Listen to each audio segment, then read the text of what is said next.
La presse indépendante française, une espèce en voie d'illusion, surtout optique. Asseyez-vous confortablement, car ce que vous allez lire risque de vous faire avaler votre café de travers. Ah, l'indépendance. Ce mot qui sonne aussi bien à l'oreille que le claquement d'un bouchon de champagne. Enfin, un champagne que nous autres, pigistes au lance-pierre, ne verrons jamais que de loin, lors des garden parties des patrons. Si tant est qu'ils nous y invitent, ce qui est aussi probable que de voir un pingouin pondre un œuf carré. Mais trêve de jérémiade prolétarienne, penchons-nous sur cette fameuse indépendance. Imaginez un instant un troupeau de moutons broutant paisiblement dans un champ verdoyant. Une image bucolique, n'est-ce pas?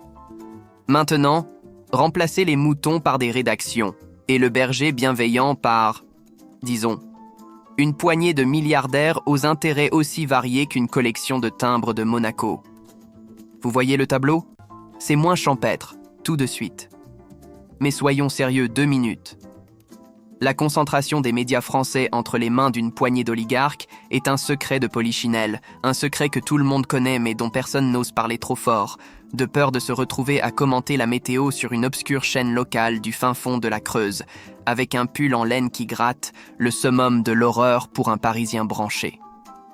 N'oublions pas le secteur de l'audiovisuel, où les chaînes d'information en continu rivalisent de scoops, qui, étrangement, ne contredisent jamais les opinions de leurs actionnaires. On nous parle de pluralisme, de diversité des opinions. C'est un peu comme un buffet à volonté où tous les plats auraient le même goût, une illusion de choix. Alors, la prochaine fois que vous lirez un article dithyrambique sur les mérites du dernier projet pharaonique d'un de ces messieurs, ou que vous entendrez un éditorialiste encenser la politique gouvernementale, tiens, quelle coïncidence!